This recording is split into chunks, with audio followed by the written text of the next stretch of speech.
Deus, não há um nome igual. Encha os olhos, o Rei chegou. Bendito é o nome do Senhor nosso Deus. Abra a palavra de Deus no Evangelho do nosso Senhor Jesus Cristo, segundo João, capítulo 13. Vamos ler 14 versículos para a meditação da palavra de Deus nesta noite.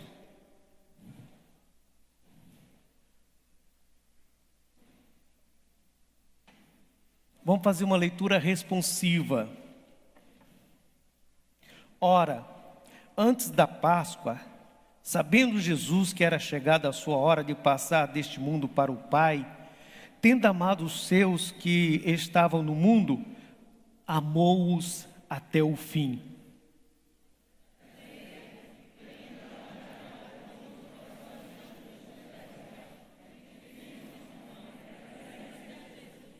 Sabendo este que o Pai tudo confiara às suas mãos, e que ele viera de Deus e voltava para Deus,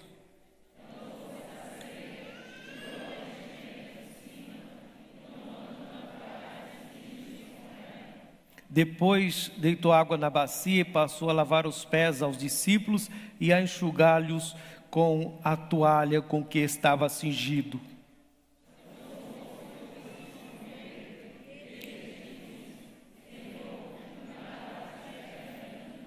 Respondeu-lhe Jesus: o que eu faço não sabes agora, compreendê-lo-ás depois.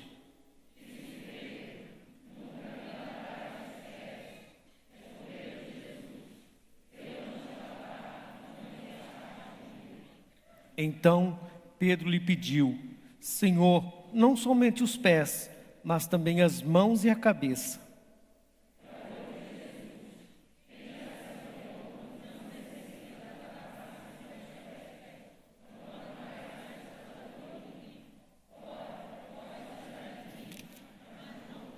Pois ele sabia quem era o traidor.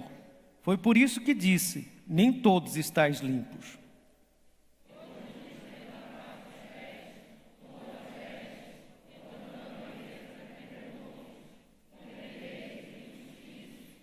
Vós me chamais o Mestre e o Senhor, e dizeis bem, porque eu o sou.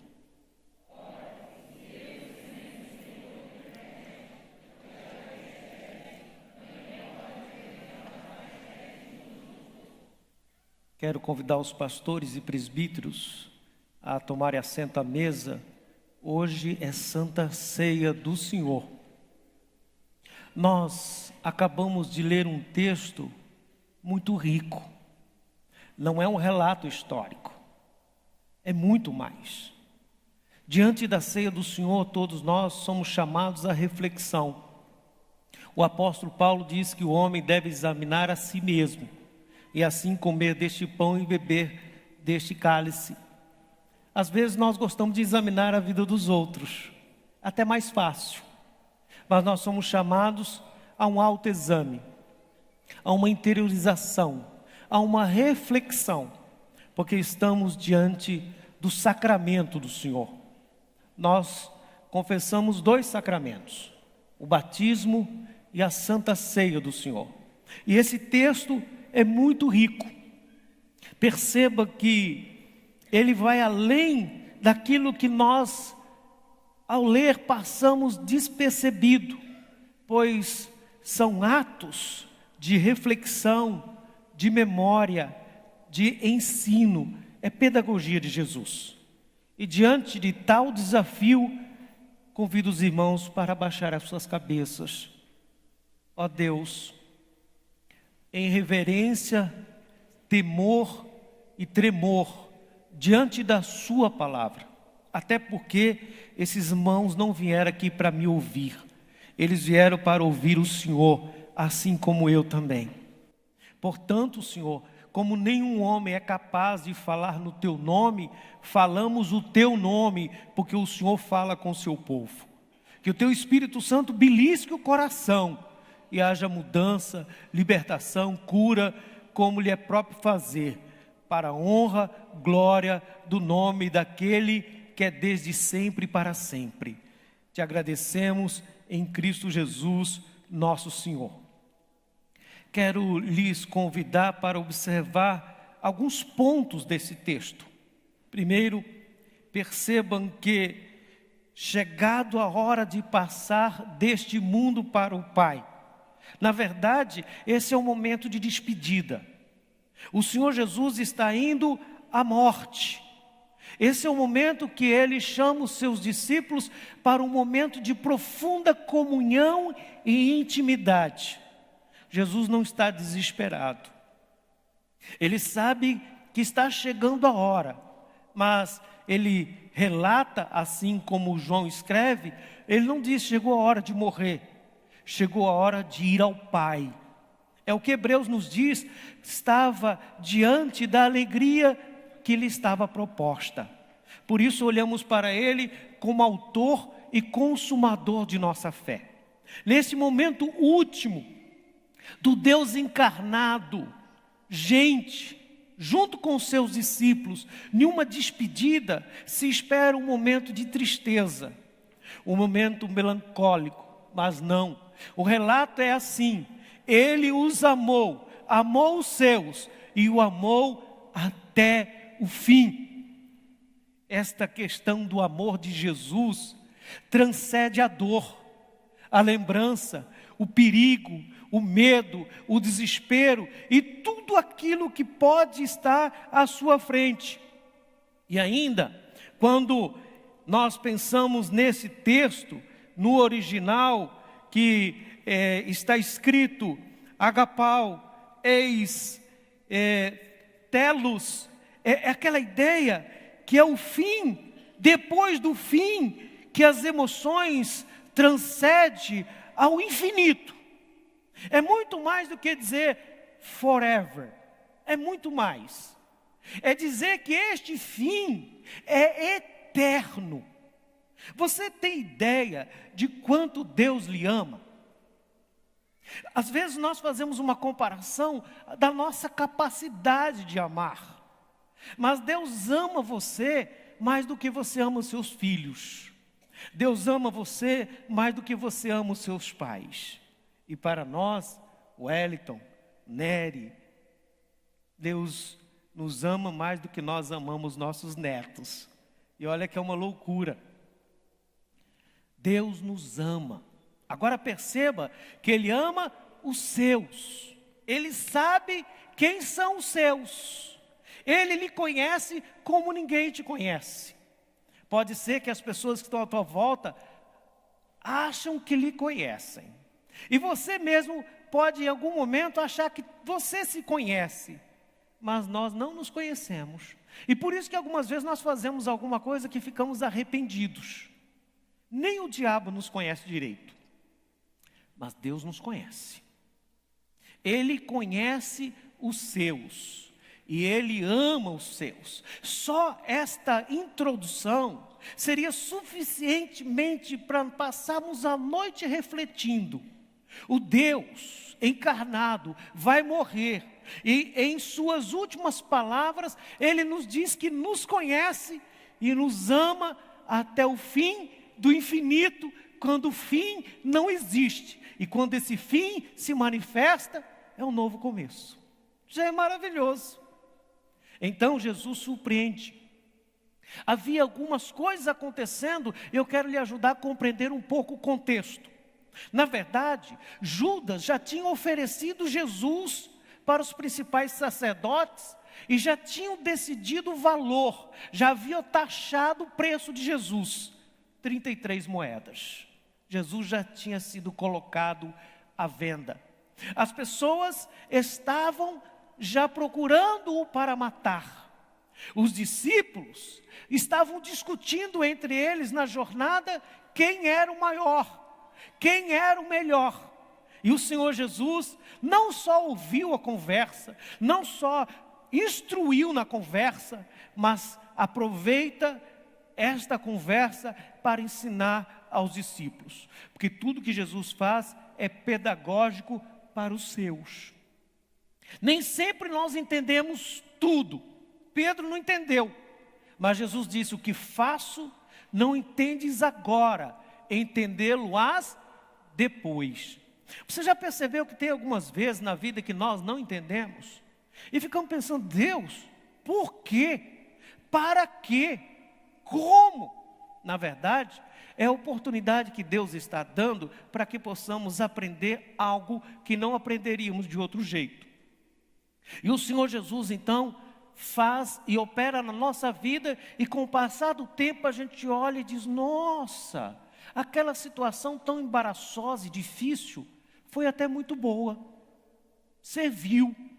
Tem um hino antigo que diz, ainda que seja dor que me una a ti, mais perto quero estar, meu Deus, de ti. Então, Jesus surpreende. Ele faz o que jamais um mestre de Israel faria. Ele pega uma toalha e faz um avental e abaixa para lavar os pés dos seus discípulos. Eles que se achavam que, de alguma forma, um poderia ser um pouco melhor do que o outro, são impactados que nenhum é melhor do que o outro. Na verdade, todos pés sujos. Mas Jesus, aquele de coração limpo, limpa os pés dos discípulos que vão continuar a caminhada para que eles possam chegar mais longe.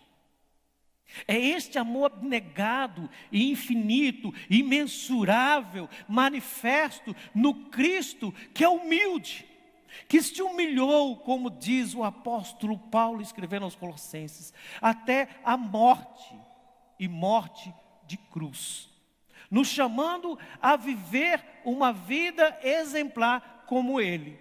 Ele está ensinando aos discípulos que grandeza no reino é a capacidade de amar. Que grandeza ou categorização de liderança é a possibilidade de servir. Porque no reino, o degrau mais alto de um líder é servir o outro.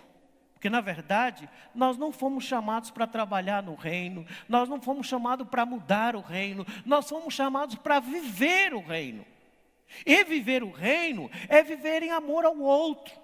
Porque o fim da lei é amar a Deus sobre todas as coisas e o próximo como a ti mesmo. É difícil amar o próximo quando nós não entendemos o amor de Deus. E amar o próximo é honrar o próximo mesmo quando o próximo não nos honra.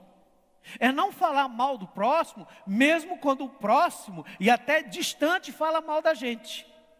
É amar o próximo, é mesmo fazendo bem para aquele que lhe faz mal. Amar o próximo é amá-lo porque você foi amado por Jesus. Não tem nada a ver com a atitude do próximo, tem com a atitude sua. Por quê? Porque você é o próximo dele. Ele é o próximo teu, mas você é o próximo dele.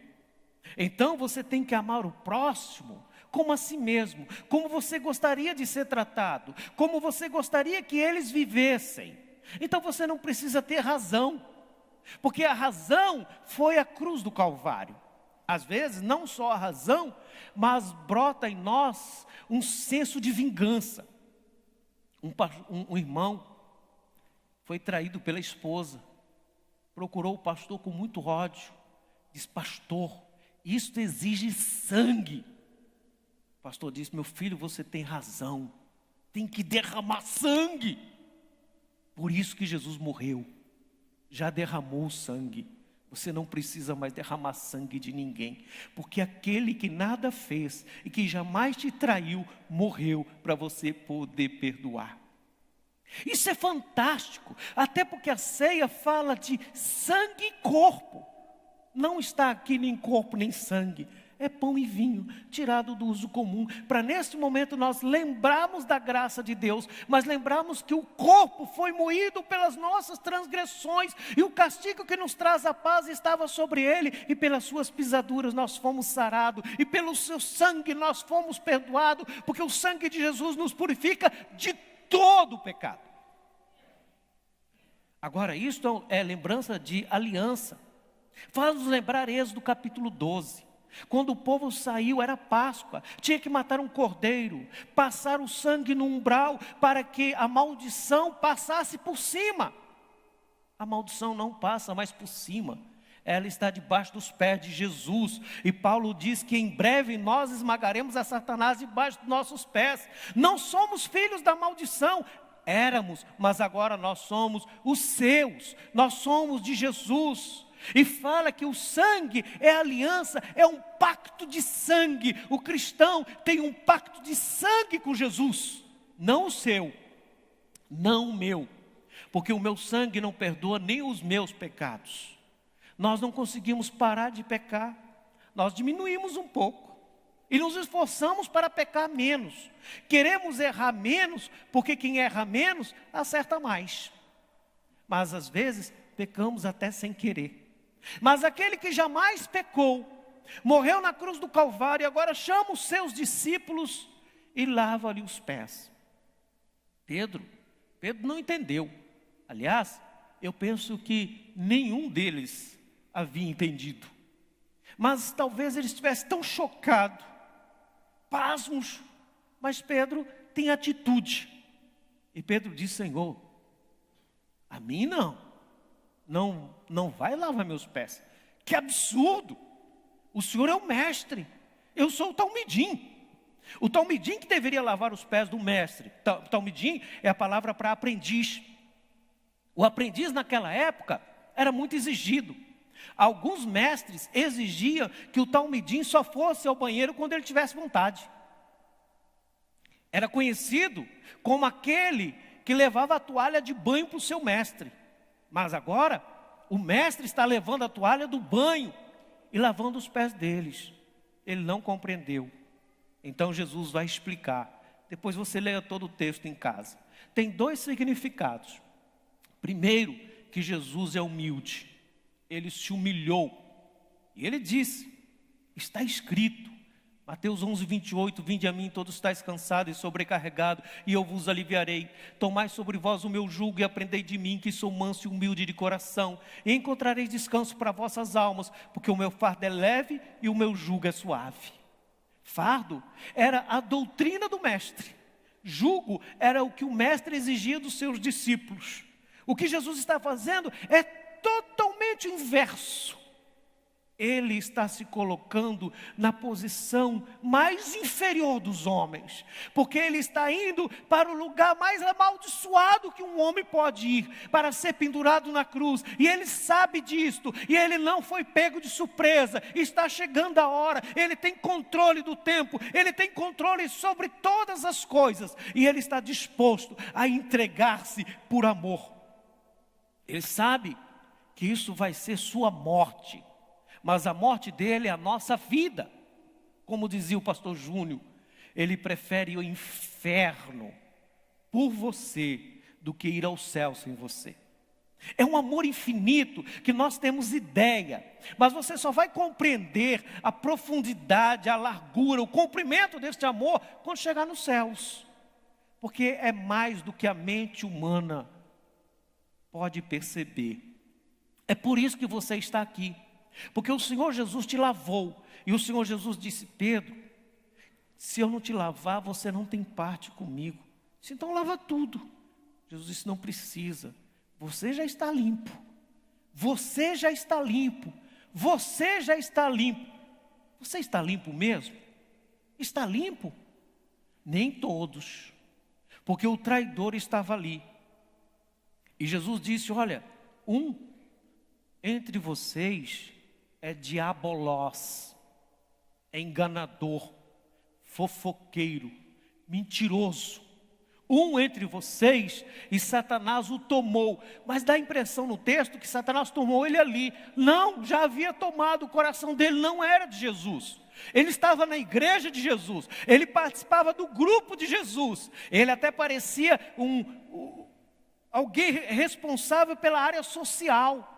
No capítulo 12, quando a unção dos pés, ele diz, para que gastar esse dinheiro? Era melhor dar aos pobres. Aliás, Marcos foi o pastor Demétrios que leu. Mas não era verdade. O que ele fazia, ele tirava dinheiro da bolsa. Ele era traidor. Já havia oferecido Jesus à venda. O coração dele nunca foi de Jesus.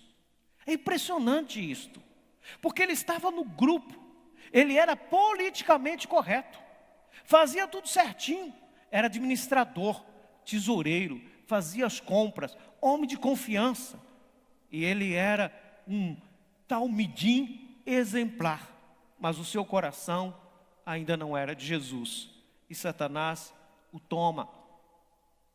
Então, você vai discorrendo o texto e percebendo que esse preparo da ceia une os discípulos. Ele sabe quem são os seus e ele separa aqueles que não são do Senhor. Paulo diz: examina o homem a si mesmo e coma desse pão e beba desse cálice. Pois quem comer e beber sem discernir o corpo do Senhor, come e bebe juízo para si. Por isso que há muitos fracos e doentes e não poucos que dormem. Nós somos chamados diante da ceia do Senhor a uma reflexão.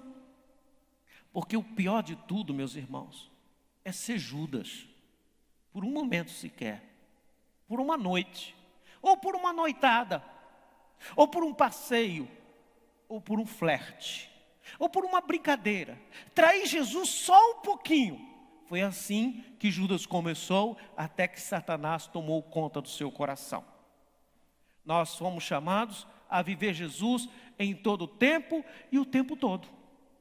Mas algumas vezes, essa síndrome do Judas, do diabolós, tenta também influenciar o nosso coração. Achamos que tem algumas coisinhas que podem serem deixadas para lá. Algumas coisinhas que ninguém vai saber. Meus amados irmãos, isto é terrível. E o Senhor nos chama, assim como Ele chamou aos discípulos. E Ele ensinando aos discípulos, Ele diz, perceba isso no versículo 13 e 14. Vocês me chamam de mestre e senhor. Dizeis bem, eu sou. Sendo eu senhor e mestre, você percebe o trocadilho que ele faz? Vocês me chamam de Rabuni e Cúrios. Dizem bem, mas eu sou o primeiro senhor, também mestre. Jesus é primeiro senhor, é o dono da nossa vida. O que fala aqui é da singularidade de Jesus. Porque tem gente que até admite que Jesus é bonzinho, que Jesus está na história, que Ele serve como exemplo para a psicologia, para a antropologia e para toda a gia possível. Mas é muito mais do que isto. Jesus é nosso Senhor. Nós o confessamos. E um dia, todo joelho vai se dobrar e toda língua vai confessar. Jesus Cristo é Senhor para a glória de Deus Pai. Nós já confessamos agora a singularidade de Jesus, porque Jesus é o caminho, a verdade e a vida. E ninguém vai ao Pai se não for por Ele. E na verdade Ele diz, ninguém vem ao Pai, porque Ele é o Pai encarnado. Jesus é Deus. A centralidade é Jesus. Tudo na nossa vida começa em Jesus. E tudo na nossa vida termina em Jesus. Porque na verdade, tudo que termina em Jesus não termina. Tudo que termina em Jesus é o tempo nosso que termina. Mas aqueles que estão em Cristo Jesus vivem para sempre. Porque Jesus é a vida. Jesus é o Senhor da sua vida? De fato, ou apenas um mestre que ensina alguma coisa e você fica surpreso? Todos nós ficamos surpresos com Jesus. Não houve, não há, não haverá, jamais, alguém como Jesus, alguém parecido com Jesus. E Jesus diz no versículo 10, vós estáis limpo. Jesus então mostra aos discípulos que o discípulo que está limpo é aquele que limpa o pé do outro. O discípulo que está limpo é aquele que foi limpo pela palavra de Deus e o coração está limpo. E se o coração está limpo, ele não precisa de posição, ele não precisa de dar carteirada em ninguém, porque ele sabe que sem Jesus ele não é ninguém.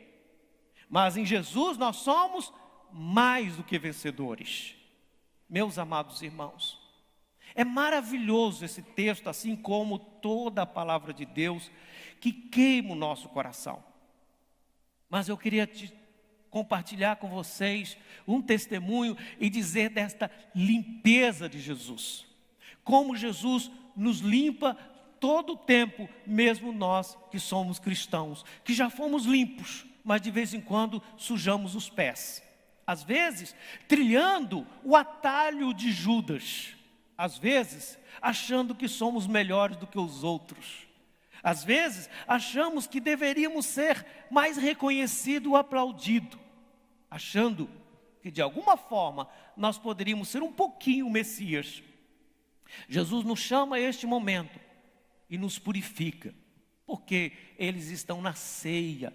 Eles precisam estar limpo o coração.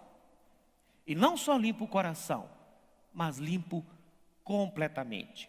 Eu estava há pouco compartilhando com o pastor José Neri e compartilhei com o pastor Wellington como eu estou grato a Deus. Grato a Deus pelas orações. Alguns que acompanharam sabem, era para eu estar morto. Segundo o diagnóstico do ano retrasado, o tratamento do ano passado não era mais para eu estar vivo. E graças a Deus, no dia 12 de julho do ano passado, nos 21 dias de oração, eu fui chamado para receber uma oração e aquele dia eu percebi, Jesus havia me curado. E muitos aqui oraram. E esse ano começou maravilhoso. Começamos com os 21 dias de oração. Mas como íamos viajar, nós pegamos uma tarefa com o pastor Wellington de ler a Bíblia em 21 dias. Precisamos antecipar um pouco porque íamos viajar. E por convite de um pastor americano, fui aos Estados Unidos. E foi maravilhoso. Porque quando eu viajei, fiquei pensando, era para eu estar no caixão. E Deus é bom, muito bom. Vou compartilhar não para você ficar pensativo nisto, mas glorificar a Deus. Devido às despesas missionárias, eu consegui levar $30. Voltei com 13. Dizem que quando chegam nos Estados Unidos fazem tantas perguntas. Falaram welcome, só. E eu passei. Ainda pensei, será que falta alguma coisa? Mas eu fiquei com vergonha de voltar para perguntar. Participamos de um momento tão gostoso com alguns irmãos. O pastor Francisco cuidou tão bem de mim, por isso que sobrou $13. De Jade toda hora ligava para saber onde eu estava. Mário queria me levar no shopping para gastar, ele não sabia que eu não podia gastar, coitado. Zé João estava feliz com as parcerias. E todo momento eu agradeci a Deus. Deus, eu estou vivo. Bendito é o nome do Senhor. Ainda um pouco mais. Eu percebi que não ia dar para pagar toda a despesa do mês. Então eu fui embarcar, a moça chamou e disse, olha, o senhor não aceitaria ir em outro voo? Nosso voo está muito lotado. Tá bom, não tem problema não. Então o senhor preenche um papel, eu preenchi. Ela disse, o senhor quer um hotel? Eu falei, não, quero ir para casa. Volto amanhã. Disse, então tem um número de telefone, o senhor liga para saber um valorzinho que a gente vai passar para o senhor. Tá bom. Eu liguei, exatamente o que eu devia. Quando eu contei para a Marli disse, amor, a Tam fez isso? Eu falei, não, o Eterno usou a Tam.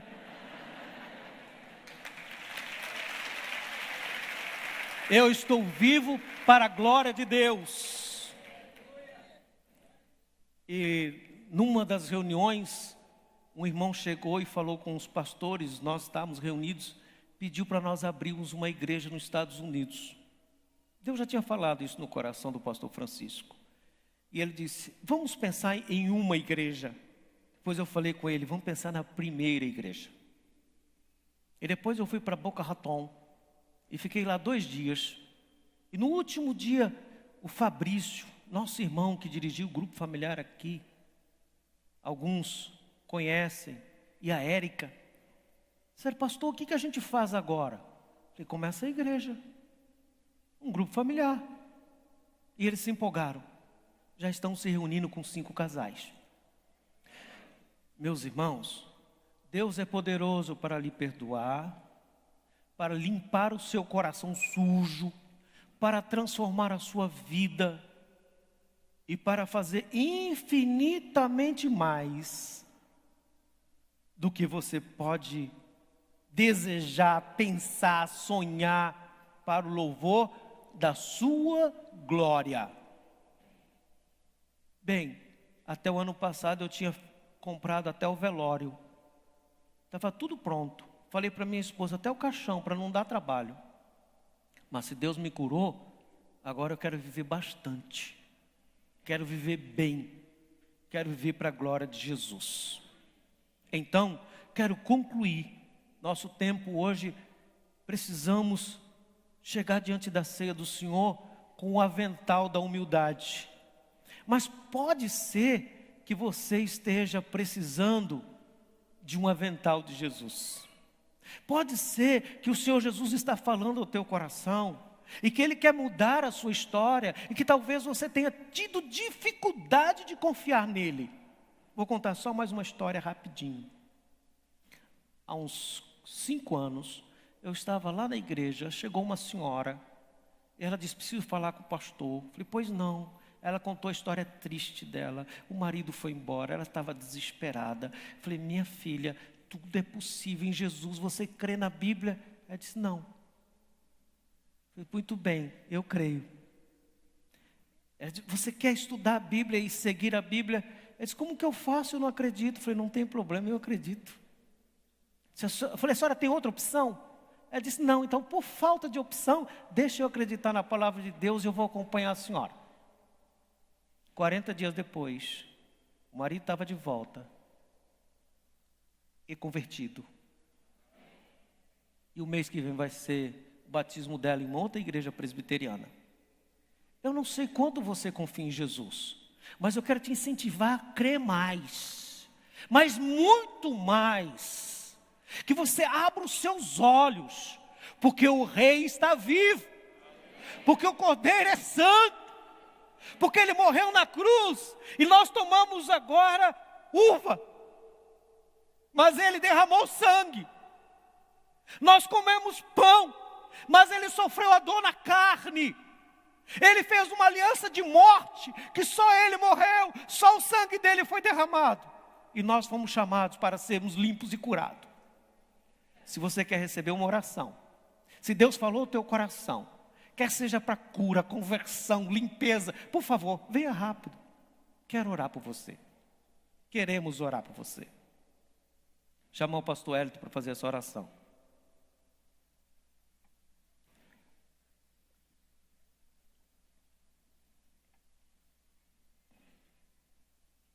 Isaías capítulo 53 diz assim: quem creu em nossa pregação?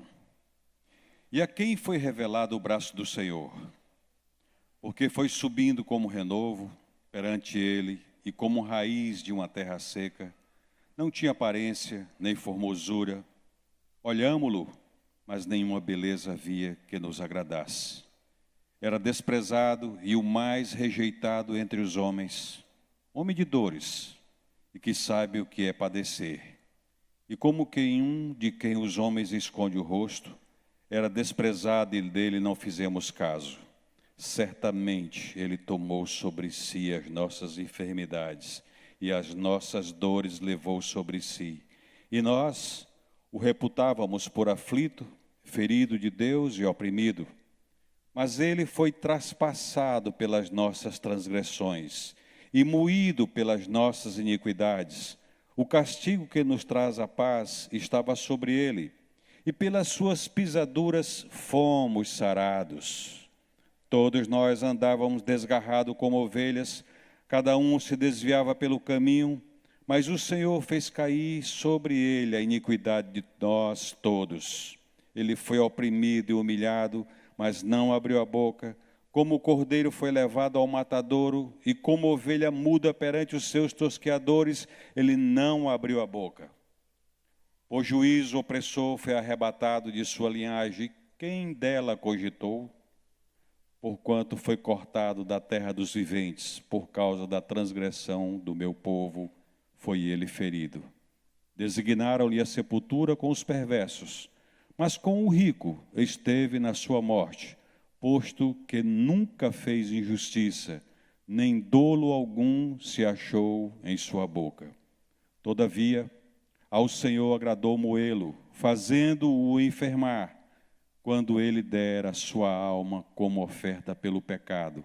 Verá a sua posteridade e prolongará os seus dias, e a vontade do Senhor prosperará nas suas mãos. Ele verá o fruto do penoso trabalho de sua alma e ficará satisfeito. O meu servo, o justo, com o seu conhecimento justificará a muitos, porque as iniquidades deles levará sobre si. Por isso, eu lhes darei muitos como sua parte, e com os poderosos repartirá ele o despojo. Porquanto derramou sua alma na morte, foi contado com os transgressores, contudo levou sobre si o pecado de muitos, e pelos transgressores intercedeu. Essa é a palavra do Senhor. O profeta Isaías viu isso tudo 760 anos antes de Jesus nascer e vir ao mundo. Meu amado irmão, feche seus olhos. Se agarre pela fé aos pés do nosso Senhor e Salvador Jesus Cristo. E o ame de todo o coração, de toda a força, de todo o entendimento. Creia que Ele, o Senhor, está agora nesse lugar, visitando sua vida, tocando exatamente na sua enfermidade, na sua doença, quer seja ela física, quer seja ela na alma. Creia. Deixe o Senhor fazer isso. Pai Celestial, lemos aqui a Tua palavra é viva, é eficaz. A Tua palavra é poderosa, a Tua palavra é vida. Bendito Deus, e é pela Tua vida, Senhor, que vivemos. É pela Tua palavra que nos movemos. É nela, Senhor, que nos movemos. Nos entregamos completamente ao Senhor e aceitamos o sacrifício do Senhor naquela cruz por nós. Cremos, ó Deus, que o Teu sacrifício não foi em vão, que o Senhor deu a Sua vida por nós, e que pelas Suas feridas, pelas Suas chagas, nós fomos sarados. Sarados é o que está escrito, e nós tomamos para nós essa palavra, e ficamos com ela em nome de Jesus, pois ela tem poder para nos curar, para nos vivificar, para nos perdoar, para nos transportar do reino das trevas para o reino da luz. É pela Tua palavra, pelo Teu poder, Jesus, que nos movemos. E essa noite, bendito Senhor, que o Senhor encontre aqui liberdade no coração da Tua igreja, no coração do Teu povo, e o Senhor mesmo ministre a cura, o Senhor mesmo derrame sobre eles a glória do Senhor. A glória do Senhor. Levanta, Senhor, que está abatido. Toma pela mão, Senhor, aquele que estava com um pé na cova. Como ainda agora há pouco disse o Teu servo Alcidi, Senhor, ele estava se despedindo desse mundo. Mas o Senhor colocou a mão sobre ele e tirou a morte da sua vida. E o Senhor colocou vida no lugar da morte. Então, Senhor, assim, ó Deus, opera no meio do Teu povo hoje. Coloca fé no coração, para que eles creiam que o Senhor é o mesmo, que o Senhor vive e reina pelos séculos dos séculos. E em nome de Jesus nos apossamos da cura, para a glória do Senhor. Amém. Amém, queridos.